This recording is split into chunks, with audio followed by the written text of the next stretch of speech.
데살로니가 교회에 3주간 바울은 복음을 전했습니다. 그리고 그곳에 디모데를 다시금 보내서 데살로니가 교회가 믿음을 소유하고 있는지 확인해 보고 있는 바울의 모습입니다.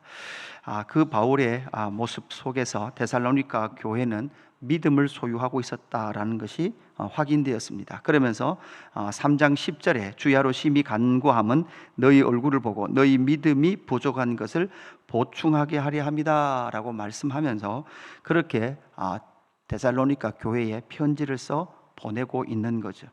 그래서 3장 5절에도 이러므로 나도 참다 못하여 너희 믿음을 알기 위하여 디모데를 보냈던 거죠.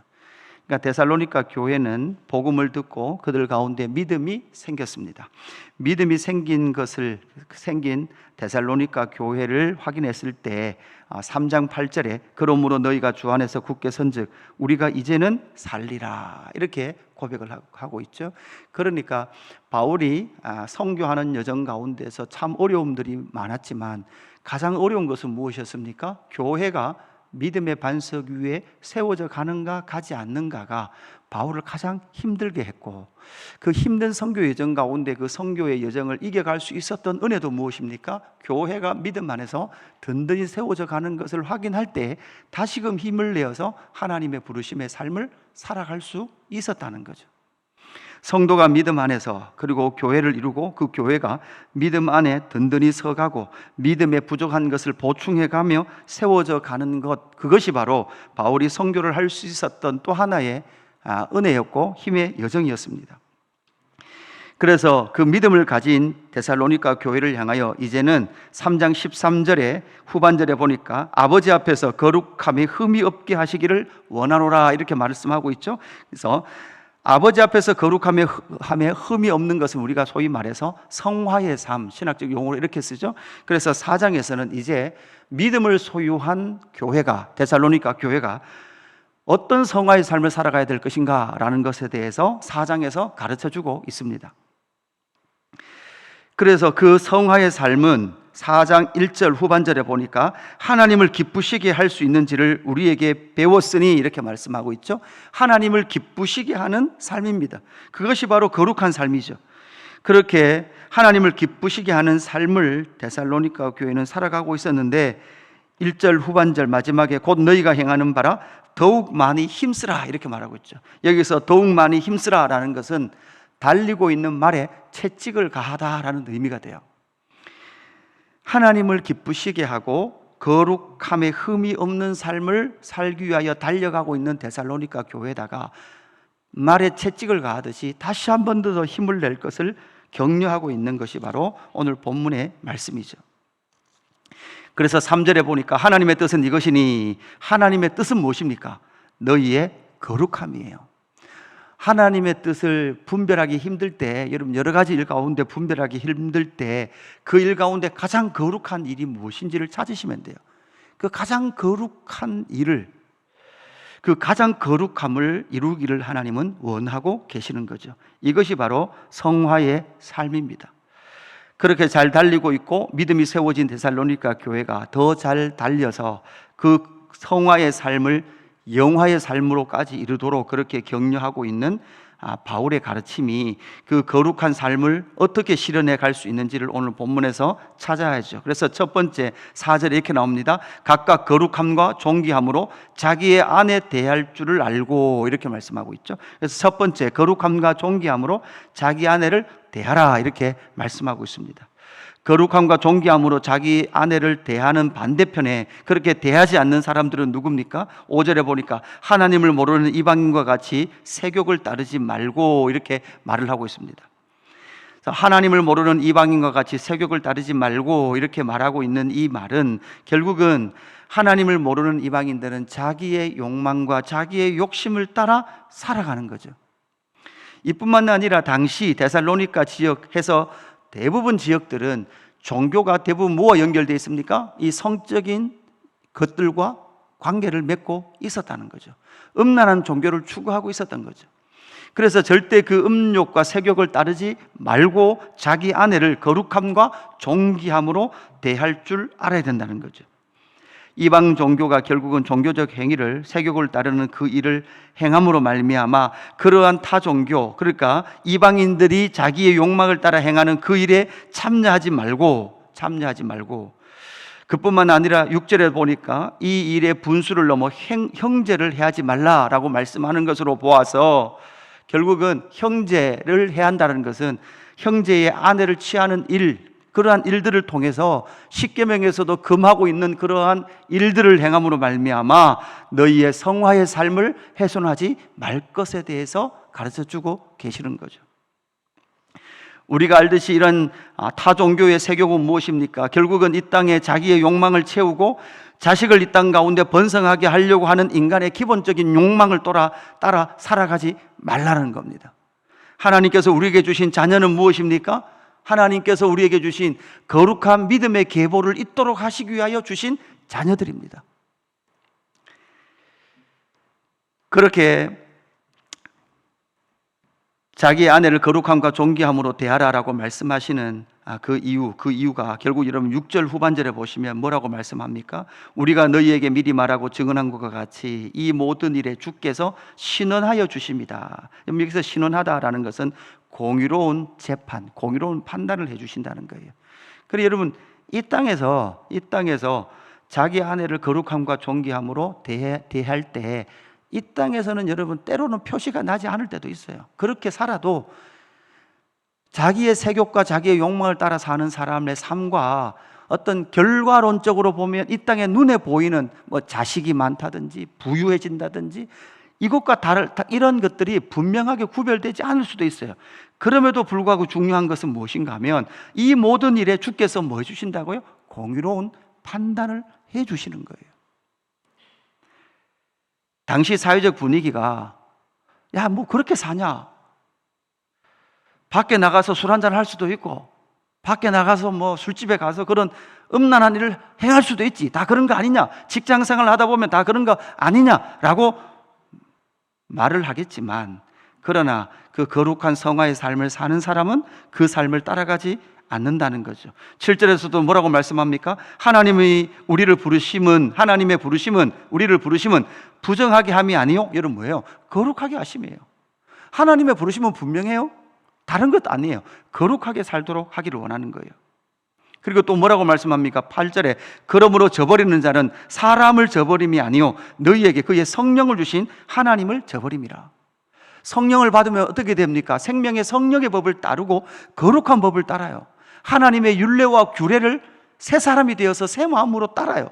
이게 성령 충만한 사람이에요. 성령 충만한 성령을 받은 사람이 하나님의 규례를 저버리지 않는다는 거죠.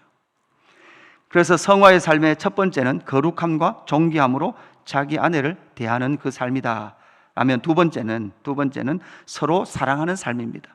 9절에 보니까 형제 사랑에 관하여는 너희에게 쓸 것이 없음은 너희들 자신이 하나님의 가르침을 받아 서로 사랑함이라. 너희가 온 마게도냐 모든 형제에 대하여 과연 이것을 행하도다, 이렇게 말하고 있죠.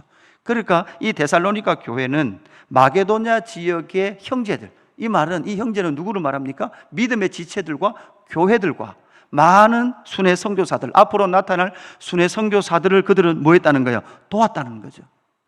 하나님의 나라에 있는 교회는 고아와 가부와 이방인과 객들이 배고프지 않는 나라, 사역자들과 또한 많은 선교사들을 돕고 그들이 하나님의 선교에 온전히 참여할 수 있도록 서로 사랑하며 자신의 삶을 나누는, 그것이 바로 성화의 삶의 한 부분이다라는 것을 우리는 반드시 기억을 해야 합니다. 우리는 왜 일을 하고 돈을 모읍니까?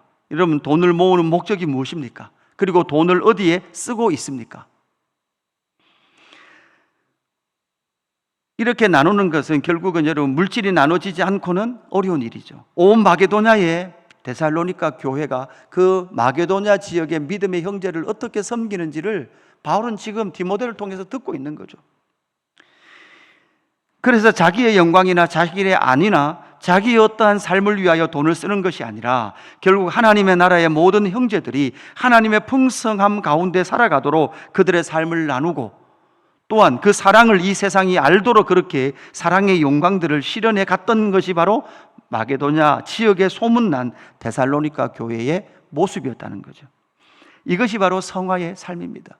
그래서 목회자는 교회와 성도가 이런 삶을 살도록 여러분 터전을 계속 만들어주는 사람이 누굽니까? 목사입니다. 그래서 연약한 이웃의 교회들도 돕고 사역자들 도울 뿐만 아니라 선교에 함께 참여하고 선교사님들이 들어왔을 때 함께 마음을 나누며 이렇게 우리가 마땅히 내가 쓸 수 있다라고 말하는 재정조차도 나의 것으로 주장하지 아니하고 하나님의 나라의 영광을 위하여 사용하도록 함께 마음을 모으는 일이 바로 목회자가 해야 될 일이 되는 거죠. 여러분, 그러다 보니까 여러분 오해도 받는 거죠. 어떤 오해도 받아요. 목사님 늘 돈 이야기한다. 그죠? 돈 이야기한다. 그래요. 여러분, 돈 이야기 듣기 좋은 사람 아무도 없을 거예요. 마음이 불편할 거예요. 하는 저도 불편해요.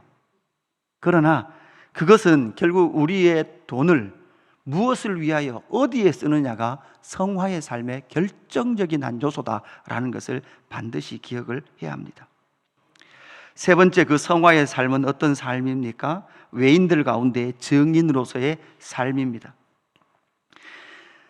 11절에 보니까 이렇게 말합니다. 또 너희에게 명한 것 같이 조용히 자기 일을 하고 너희 손으로 일하기를 힘쓰라. 이는 외인에 대하여 단정히 행하고, 이렇게 말씀하고 있죠. 그러니까 교회 밖의 외인들에게 증인으로서의 삶은 어떤 삶으로 드러납니까? 조용히 자기 일을 하고 너희 손으로 일하기를 힘쓰는 거예요. 데살로니가 후서에 가면 일도 하지 않고, 그죠? 돌아다니면서 일을 만드는 교인들이 있었어요. 그러니까 그건 교회 밖의 사람들이 봐도 여러분 뭐예요? 덕이 되지 않는 거예요. 어떻게 교인이 저러냐? 이곳저곳 다니면서 일하지 않은 채 뭐합니까? 시끄럽게 떠들고 교회의 흉을 보거나 사람의 흉을 보면서 외인들과 함께 어울리는 이런 사람들을 통해서는 바로 증인으로서의 삶을 결코 살아갈 수 없다라는 것을 우리에게 말씀해 주고 있는 거죠. 여러분, 여기서 우리는 알아야 합니다. 이제 4장 13절 이후부터 나오는 그 종말에 관한 부분을 가르치면서 결국 종말이 왔다고 해서 자기 일을 포기하거나 손으로 일하기를 포기한 채로 그렇게 종말을 준비하지 말라는 거예요. 종말을 준비하는 것은 무엇입니까? 조용히 자기 일을 하고 있어야 합니다. 그리고 손으로 열심히 일해야 합니다. 그렇게 일을 하면서 주신 그 모든 열매들을, 하나님의 나라와 그 의를, 그리고 내가 이 땅 가운데 단정히 살아가는 그 일에 사용을 하게 되는 거죠. 그래서 12절, 이는 외인에 대하여 단정히 행하고 또한 아무 궁핍함이 없게 하려 함이다. 여러분, 결국 여러분 조용히 자기 일을 하고 우리 손으로 일을 하면 최소한 우리가 이 땅에서는 여러분 뭐는 겪지 않는 거죠? 궁핍함은 겪지 않는 거예요. 근데 문제는 여러분 이거잖아요. 아이고, 목사님, 궁핍함만 면하고 어떻게 삽니까? 그죠? 좋은 것 하고 싶은 마음이 우리 안에 늘 자리 잡고 있는 거죠. 그러나 하나님은 자기 일을 소중히 생각하고 그 손으로 일하는 그 삶은 결국은 외인들에게 단정히 행하는 자의 삶으로 나타나게 될 것이고, 그러한 삶을 살 때에 성도의 삶 가운데는 결코 궁핍함이 찾아오지 않을 뿐만 아니라 때로는 궁핍할지라도 최선을 다하여 자기 일을 행하며 손으로 일할 때 하나님은 그 궁핍함을 극복하게 하시는 은혜도 주셨다라는 것이 여러분 많은 믿음의 선진들의 믿음의 삶의 열매로 나타나더라는 거죠. 다시 말씀드리지만 최소한 한국 땅에서 지금 우리 지역에서 우리가 살아가고 있는 우리의 삶은 전 세계의 경제적 그러한 순위로 봤을 때는 상위 20%, 15% 안에 드는 삶을 우리는 살고 있어요. 화장실이 집안에 있는 집, 자동차를 몰고 다닐 수 있는 이 정도의 삶을 살고 있다는 것은 전 세계의 많은 그리스도인들 중에서도 우리는 많은 것을 누리며 살아가고 있는 그리스도인들입니다. 지금도 열심히 자기 일을 하고 손으로 일하기를 힘써도 궁핍함을 면하기를 최하의 선을 살아가고 있는 많은 전 세계의 믿음의 지체들이 있다는 사실을 우리는 기억을 해야 되는 거죠. 오늘 말씀을 정리합니다. 성화의 삶입니다. 하나님의 뜻은 어디에 있습니까? 거룩에 있습니다. 하나님의 뜻이 복잡하지 않습니다. 하나님의 뜻이 거룩에 있다면, 그 성화의 삶에 있다면 그 성화의 삶을 어떻게 이루어냅니까? 거룩함과 존귀함으로 자기 아내를 대하는 삶, 그리고 믿음의 형제를 서로 사랑하는 삶, 그 삶을 살아갈 때에 또한 믿음의 형제를 사랑할 뿐만 아니라 외인들에게 증인으로서의 삶을 살기 위하여서 자기 일을, 자기 자신을 조용히 자기 일을 하고 자기 손으로 일을 하며 그렇게 단정히 행하는 삶을 통해서 믿음의 삶을 외인들에게 보일 때 거룩한 삶을, 성화의 삶을 살아가게 되는 줄로 믿습니다. 오늘 이 말씀 기억하면서 오늘 이 하루도 성화의 삶, 거룩한 삶을 살아가는 저와 여러분의 하루의 삶이 되기를 주님의 이름으로 축복합니다. 하나님 아버지 감사합니다. 하나님의 뜻은 거룩에 있었습니다. 하나님 아버지, 거룩과 존귀함으로 하나님 아내를 대하며 또한 이웃을 사랑하며 또한 믿음의 지체들을 사랑하며 열방의 교회와 하나님의 일을 맡은 선교사님들과 하나님의 사람들을 또한 존중하며 살아가는 저희의 삶이 될 수 있도록 역사하여 주옵소서. 하나님 사랑하는 성도들, 오늘 또 일터에서 일을 하며 살아갑니다.